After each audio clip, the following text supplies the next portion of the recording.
étoiles.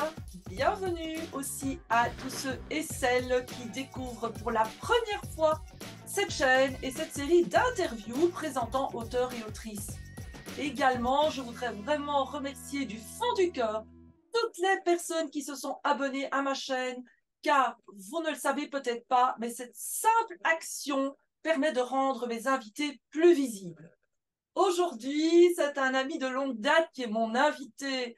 Et oui, nous habitions la même ville en Belgique avant de partir vers d'autres latitudes. Joachim Robert Froy vient nous présenter son premier livre, Le déploiement intégral, la nouvelle approche quantique de guérison et d'épanouissement, paru aux éditions Erol. Bonjour Joachim. Bonjour Oriane, bonjour à tous les spectateurs et merci de m'inviter dans ton émission pour parler du livre. Je te remercie beaucoup. En direct pour toi du Portugal et moi de France, comme quoi la technologie nous relie. Génial. Bienvenue à toi dans la boîte à livres. Joachim, ta formation de kinésithérapeute, puis d'ostéopathe et ta pratique du bouddhisme tibétain Vajrayana, sans oublier ta passion pour la physique quantique, constituent les fondements de la neurosomato-quantique. Ton livre, c'est 219 pages de sagesse et de bon sens. Ce que tu nous partages en 12 chapitres est à la fois d'une grande simplicité, d'une grande évidence, et pourtant, ce n'est pas facile à intégrer. Heureusement, la NSQ peut permettre de faire le pas sans difficulté. Alors, commençons par le titre de ton livre, Le déploiement intégral, qui m'interpelle tout de suite, moi qui n'aime pas le développement personnel. Alors, que souhaites-tu faire passer comme message en choisissant ce titre? Hmm.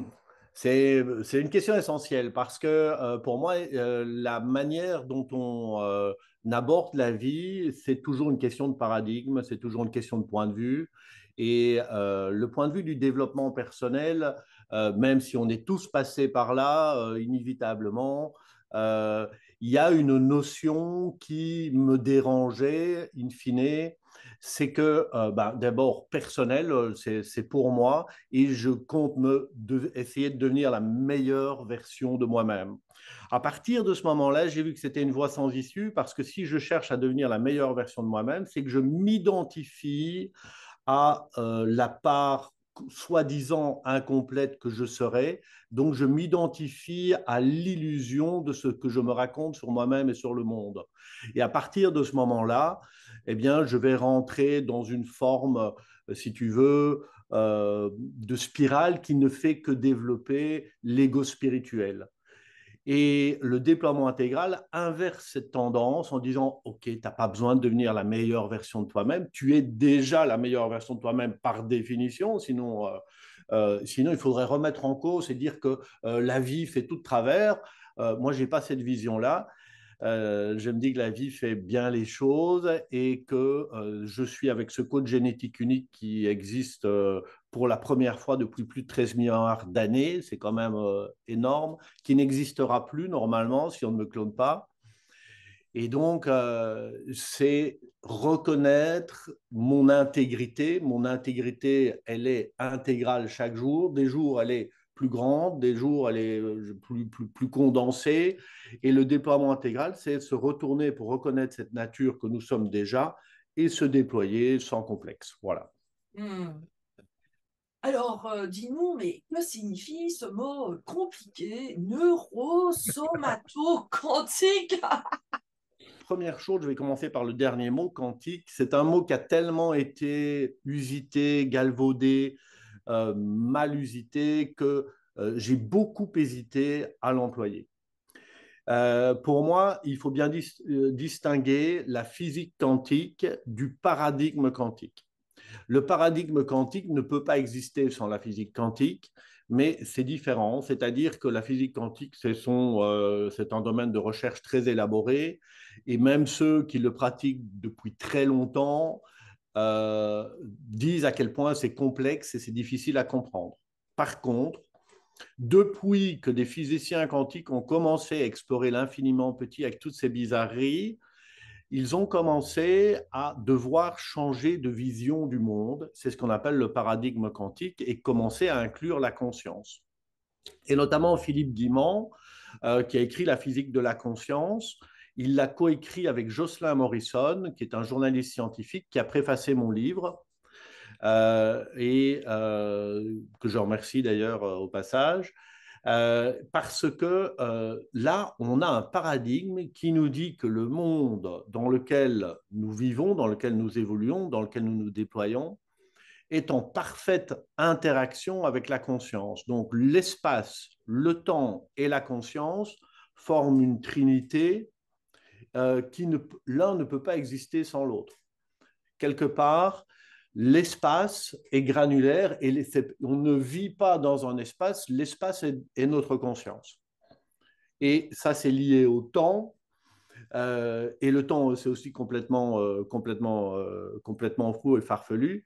Et donc, à partir de ce moment-là, on a un paradigme qui sort, si tu veux, du paradigme matérialiste de la conscience. Donc, on a été longtemps enfermé dans un paradigme matérialiste dans lequel on a postulé que la conscience n'était jamais que le fruit d'interactions cérébrales, donc c'était un épiphénomène du cerveau. Et donc ça a été très réductionniste. Mais cette réduction, elle a forcément eu une influence sur les thérapies psychologiques, émotionnelles, etc. Par exemple, si on prend la PNL, la programmation neurolinguistique, aussi des mots très compliqués, en 1970 ou 70, ça dépend d'où on vient, eh bien, comment dire, des procédures qui sont basées sur le fait que le cerveau fonctionne comme un ordinateur. Avec la neurosomatoquantique, on change et on bascule de paradigme. On a la conscience que nous sommes dans un espace de conscience, espace-temps, et que nous sommes en interaction avec ce champ d'information. Et à partir de ce paradigme-là, eh bien, on va créer des process de métamorphose. Donc, on arrive à la neuroscience. Et les neurosciences nous informent et on fait des percées extraordinaires en nous montrant que nos souvenirs n'étaient pas dans notre cerveau, nos souvenirs n'étaient pas logés dans notre cerveau, mais qu'ils étaient quelque part reconstitués dans notre présent à chaque instant. Et donc, c'est à partir de là, et à partir des découvertes des neurosciences, et à partir de ce paradigme, que je vais façonner des process NSQ qui vont également intégrer le corps, le soma, puisque la modification du corps est pour moi le signe de l'intégration que mon changement de paradigme, de perspective, de perception, mon changement face au monde est intégré et est devenu réalité. Voilà. Waouh! Je dirais que la kinésiologue qui est toujours en moi va aussi dans ton sens. La meilleure façon de vérifier qu'il y a une intégration, en tout cas avec la kinésiologie, bah, c'est d'aller le tester, avoir un test de feedback du corps qui dit OK, le stress est levé et la personne, ben voilà, elle est dans un nouveau paradigme, on pourrait dire. Donc, oui, c'est passionnant tout ce que tu nous dis là. Et ça m'amène à cette expérience que je dirais tout le monde ne vit pas, mais en tout cas, toi, tu as eu, je ne sais pas si c'est une chance, mais en tout cas, tu l'as vécu 2 fois, ce que l'on appelle une NDE, Near Death Experience, c'est-à-dire une expérience de proximité de la mort, hein, où tu as franchi une des premières portes vers la mort. Qu'est-ce que cette expérience t'a révélé et qui a, bah, je dirais, j'imagine, influencé ton approche? Alors, ça a complètement influencé toute ma vie, en fait. Hein. Donc, à l'âge de 18 ans, j'en fais une première avec une sortie du corps suite à un accident. Et puis après, donc ça va complètement modifier ma vie. Avant, je ne faisais que du sport. Et puis, là, ben, je me rends compte que je suis aussi une conscience qui existe, qui perçoit, qui vit en dehors du corps. Donc là, évidemment, ben, j'ai dû commencer à essayer de trouver des réponses. Et puis après, je vais faire une deuxième traversée à l'âge de 42 ans. Donc, ce que ça m'a apporté, c'est réellement, si tu veux, la compréhension que d'un côté du miroir ou de l'autre côté du miroir, il y a un continuum, et j'appelle ça des flux. Et c'est pour ça que je rejoins finalement les Tibétains où on ne considère pas qu'on a des individus. Chez les Tibétains, on dit le flux qui transmigre, donc se dire le flux qui passe de vie en vie. Je trouve ça mignon. Et donc, ça change toute la dimension aussi par rapport au développement personnel. On n'est pas un individu, nous sommes des flux en interdépendance, en interaction, et nous continuons au-delà du miroir de ce qu'on appelle la vie et la mort. Et comme je l'ai vécu en tant qu'expérience, c'est pas une croyance, eh bien évidemment, je ne peux pas en faire fi, quoi. Il faut que je sois en adéquation avec ça. Voilà. Oui, et tu l'es. Et plus loin, page 58, tu es très interpellant hein, dans notre société où, quand on va dans n'importe quelle librairie, même le press shop du quartier, on trouve des dizaines de bouquins sur être heureux, comment être heureux, le bonheur, etc. Eh bien, toi, tu oses nous inviter à oublier tout ce que nous pouvons croire à propos d'un état d'être, de béatitude absolue. Et moi, ça me donne le sentiment que tu pourrais décourager tous les pratiquants de la pensée positive. Alors, qu'en est-il?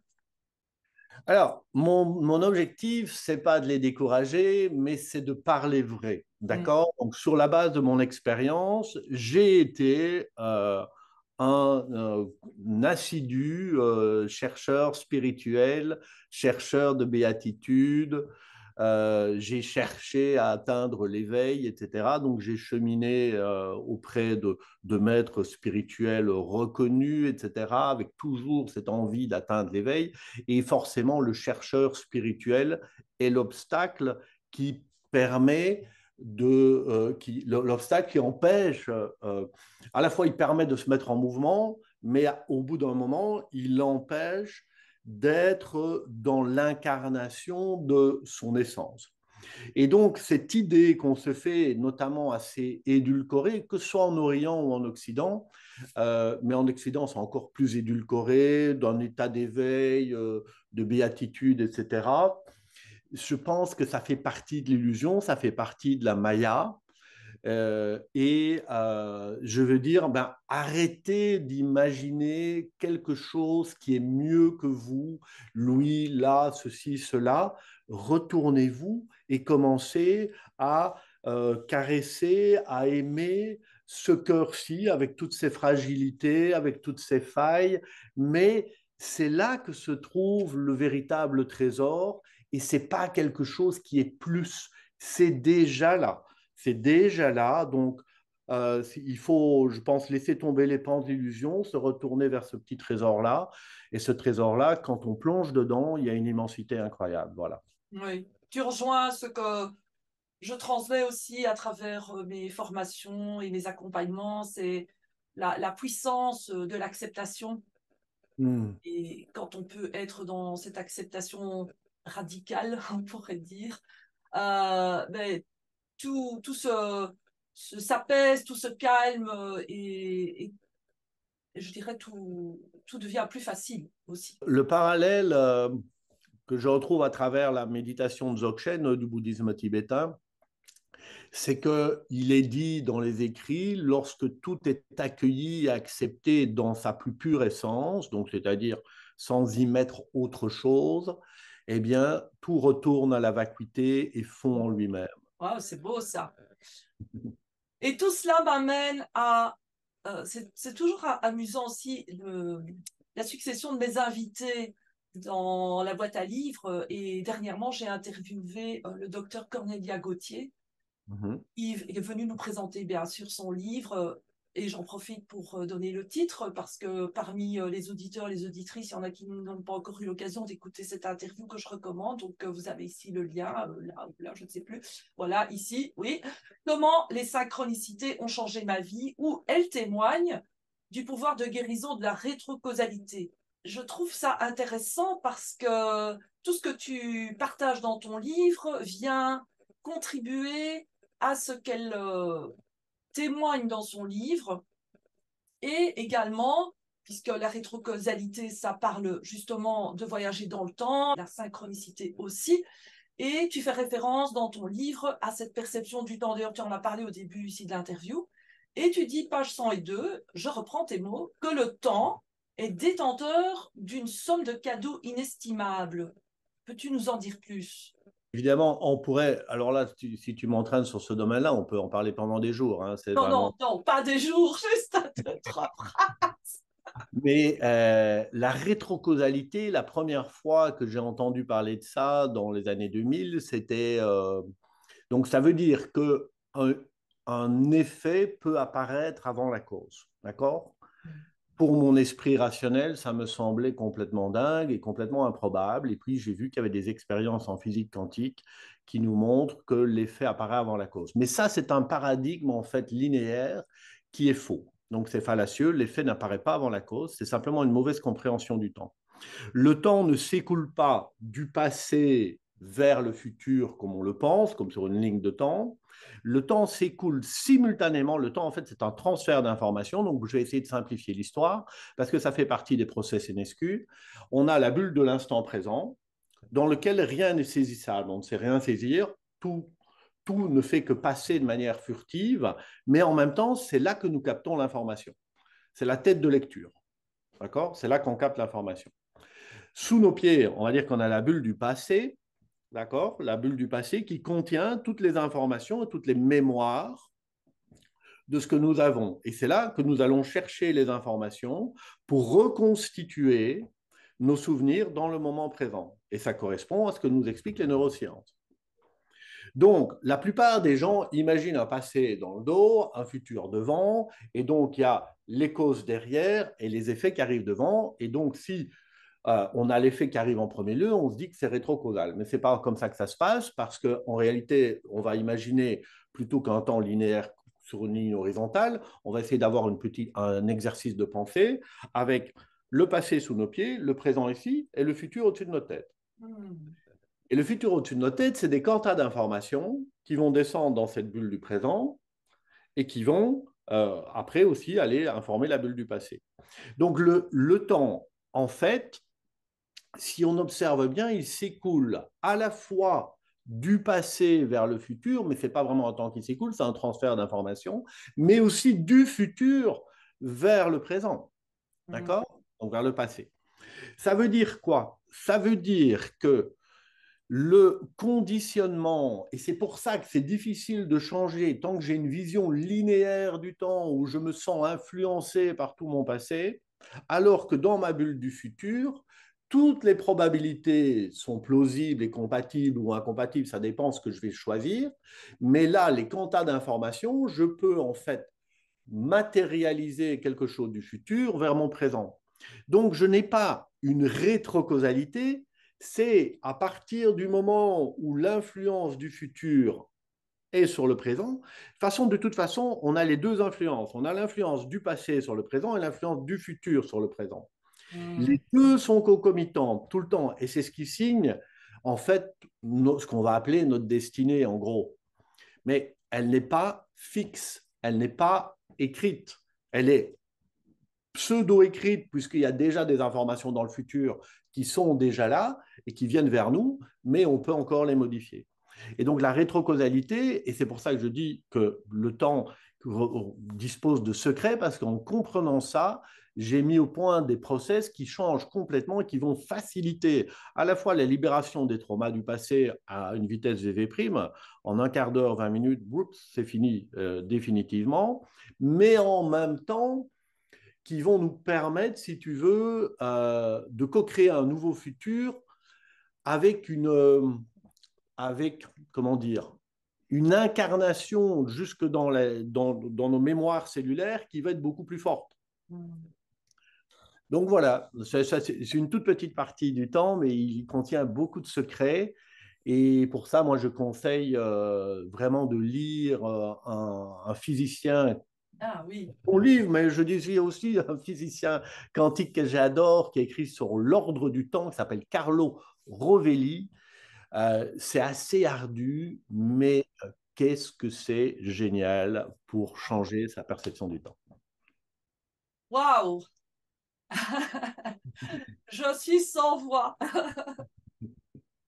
Bien, mais j'aimerais continuer sur quelque chose qui, qui fait fureur, on dirait, dans le développement personnel, c'est l'ikigai. Et toi, dans ton livre, tu nous invites à nous débarrasser de l'illusion de la mission de vie. Je sais, ça ne fera pas l'affaire des praticiens et praticiennes en ikigai, mais qu'est-ce que tu veux dire par ça, de se débarrasser de l'illusion de la mission de vie? Peut-être que ça a un lien justement avec ce que tu viens de nous expliquer par rapport au présent, au passé et au futur. Exactement, c'est un lien direct avec ça. Alors, pour être bien clair, l'ikigai et la mission de vie sont pour moi deux choses différentes. Donc, je ne remets pas en cause l'ikigai, loin de là, parce que l'ikigai, pour moi, de toute façon, la traduction littérale d'ikigai, c'est raison d'être. Et on a une raison d'être, mais ce n'est pas la même chose qu'une mission de vie. Ma Hmm. raison d'être, elle est en fonction de ce que je suis spontanément. Donc, ma raison d'être est en rapport avec le déploiement intégral, c'est-à-dire ce que j'aime, ce qui me passionne, mes compétences, mon expérience, ce que les autres ont besoin. Eh bien, forcément, si je fais ça, je vais être dans une abondance relative ou pondérée ou énorme, peu importe. Mais en tout cas, je réunis ce qui aujourd'hui m'a construit. Donc, je suis dans ma raison d'être puisque j'ai développé de l'expérience et des compétences, j'ai des passions et j'ai des personnes qui ont envie d'apprendre de cela. D'accord?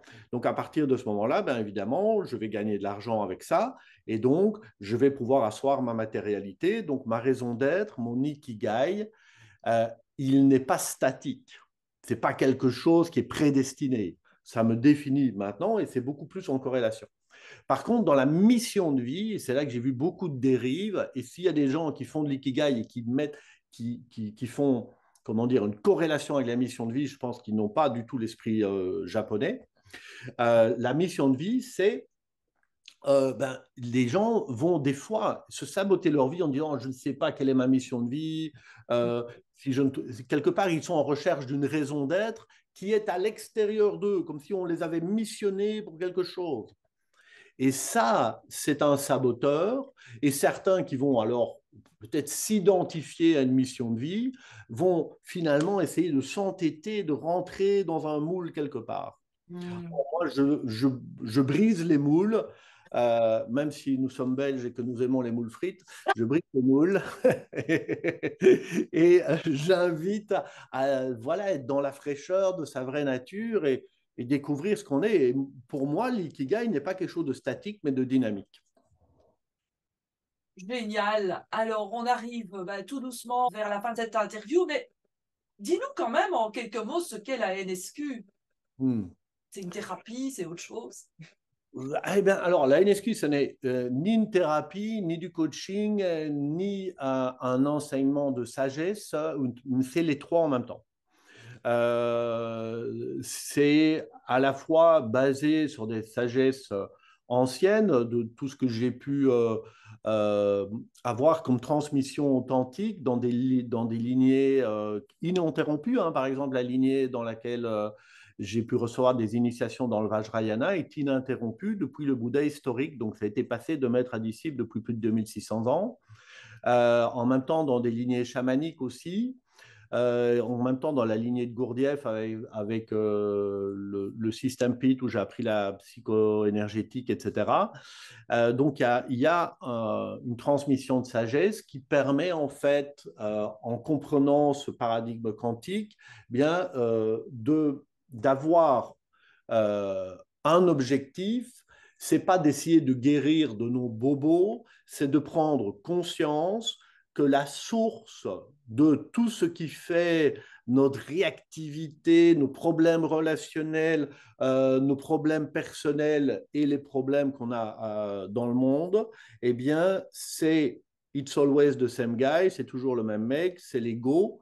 Et cet ego qui n'est pas à tuer, mais qui est en fait il faut s'en détacher pour pouvoir l'utiliser et non pas que nous soyons sous son emprise. Donc, il y a cette sagesse-là. Et pour, bah, ok, c'est bien gentil cette sagesse-là, mais comment est-ce que je fais, hein? Bah, comment est-ce que je fais? Il y a des process NSQ qui vont en fait utiliser les frictions de l'ego pour revenir. Donc, toutes les frictions du moi, les frictions du moi vont être utilisées comme carburant pour se retourner et fondre dans le soi.